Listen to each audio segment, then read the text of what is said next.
नमस्कार, कानून की बात में आपका स्वागत है। मैं हूं आशीष भार्गव। मुद्दा जो है वो कश्मीर को लेकर है, जम्मू कश्मीर को लेकर है। वहां पर जो 2019 में अनुच्छेद 370 को रद्द कर दिया गया था, स्पेशल स्टेटस को हटा दिया गया था जम्मू कश्मीर के, उसको लेकर सुप्रीम कोर्ट में 5 जजों के संविधान पीठ में लगातार सुनवाई चल रही है और 12वें दिन की सुनवाई में बड़े और कड़े सवाल केंद्र सरकार से यहाँ पर सुप्रीम कोर्ट ने पूछे हैं। Chief justice of India justice DY Chandrachud ने पूछा है और कहा है कि जम्मू कश्मीर में कब तक उसे केंद्र शासित प्रदेश बनाए रखा जाएगा, लोकतंत्र की बहाली जम्मू कश्मीर में ज़रूरी है। ये भी कहा है कि जम्मू कश्मीर को लेकर केंद्र का रोड मैप क्या है। ये बड़े सवाल पूछे गए हैं। जो बेंच जो है उसमें chief justice DY Chandrachud, justice Sanjay Kishan Kaul, justice Sanjeev Khanna, justice BR Gavai और जस्टिस सूर्यकांत शामिल हैं। ये भी सुप्रीम कोर्ट ने अहम टिप्पणी की है कि सिर्फ इसलिए कि जम्मू कश्मीर एक सीमावर्ती का राज्य है तो इसका मतलब ये नहीं है कि राष्ट्रीय सुरक्षा के नाम पर राज्य के साथ ऐसा किया जाए। ये भी कहा है कि जम्मू कश्मीर सिर्फ अकेला ऐसा राज्य नहीं है जो किसी देश की सीमा पर पड़ता है, बल्कि पंजाब में भी देखा गया है जिस तरह के हालात हैं, नॉर्थ ईस्ट में भी कुछ हालात ख़राब हैं, ये बात की गई है।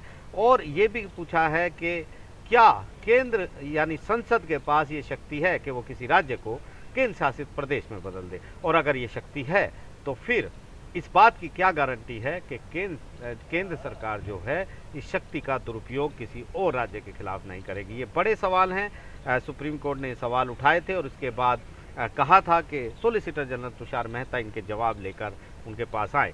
लंच के बाद जब सुनवाई हुई तो सॉलिसिटर तुषार मेहता सवालों के जवाब लेकर आए और केंद्र सरकार की तरफ से उन्होंने कहा कि लद्दाख UT रहेगा, यानी लद्दाख केंद्र शासित प्रदेश ही रहेगा, लेकिन जम्मू कश्मीर जो है उसमें शीघ्र ही उसके लिए एक व्यवस्था बनाई जाएगी, अस्थाई वो केंद्र शासित प्रदेश है। और उन्होंने ये भी कहा कि 31 अगस्त को सुप्रीम कोर्ट में एक सकारात्मक बयान वो जम्मू कश्मीर को लेकर देंगे। उन्होंने ये भी कहा कि वहाँ हालात सुधर रहे हैं, लद्दाख और करगिल में स्थानीय चुनाव हो रहे हैं।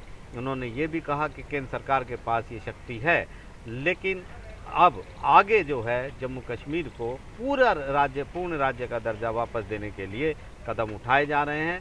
उन्होंने पार्लियामेंट में, संसद में जो केंद्रीय गृह मंत्री हैं अमित शाह, उनका बयान पढ़कर सुनाया कि हालात नॉर्मल होने पर, सामान्य होने पर पूर्ण राज्य का दर्जा जम्मू कश्मीर को दिया जाएगा और वहाँ पर दोबारा चुनाव होंगे।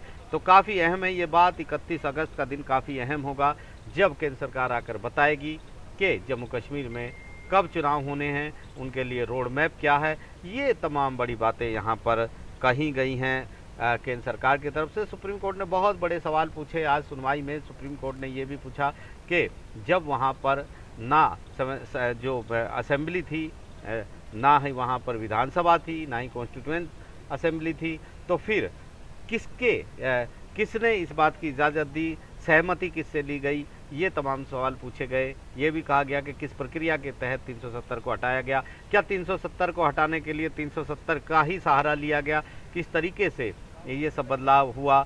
ये तमाम सवाल यहाँ पर केंद्र सरकार से बड़े सवाल पूछे हैं। केंद्र सरकार की ओर से अटॉर्नी जनरल ने भी जवाब दिए हैं और सॉलिसिटर जनरल लगातार तीसरे दिन जवाब दे रहे थे। वो बार बार ये कह रहे थे कि लोगों के पर्सपेक्टिव से इस मामले को देखना चाहिए। वहाँ पर जो है लोगों को उनका हक नहीं मिल रहा था, देश के नागरिकों के बराबर जो अधिकार है वो नहीं मिल रहे थे। दूसरे देश के से अलग वहाँ का संविधान चल रहा था, बहुत सारी चीज़ें वहाँ के संविधान में, जम्मू कश्मीर के संविधान में शामिल नहीं थी।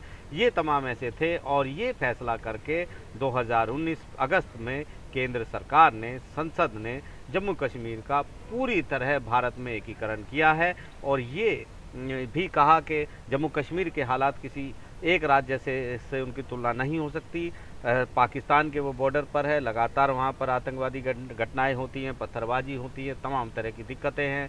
और ये भी सुप्रीम कोर्ट में कहा था सोमवार को तुषार मेहता ने कि पुलवामा जैसी घटना के बाद इसकी, जब CRPF के 40 जवानों ने अपनी जान खोई तो इसकी रूपरेखा रची गई थी। अब हालात वहाँ पर नॉर्मल होते जा रहे हैं, निवेश आ रहा है क्योंकि केंद्र सरकार के पास तमाम सुरक्षा व्यवस्था है और वहाँ पर होटल इंडस्ट्री खुल रही है, पर्यटक लगातार बढ़ रहे हैं और लोगों को उनके अधिकार मिल रहे हैं। ये तमाम बातें वो लगातार यहाँ पर कर रहे हैं।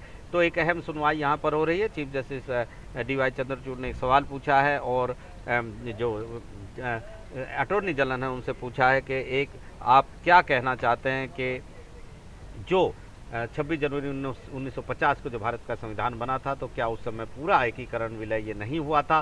क्या आप ये कहना चाह रहे हैं कि तब से लेकर अब तक लगातार एकीकरण की प्रक्रिया चल रही थी, जो पूरी तरह 2019 में पूरी हुई? इन तमाम सवालों के जवाब वो आकर दें, और साथ ही साथ केंद्र सरकार ये भी बताएगी कि जम्मू कश्मीर को पूर्ण राज्य का दर्जा कब मिलेगा, कब वहाँ पर विधानसभा चुनाव होने की व्यवस्था की जा रही है, केंद्र सरकार का रोड मैप क्या है। ये बड़े सवाल हैं जिनके जवाब जल्द ही 31 अगस्त को मिल जाएंगे।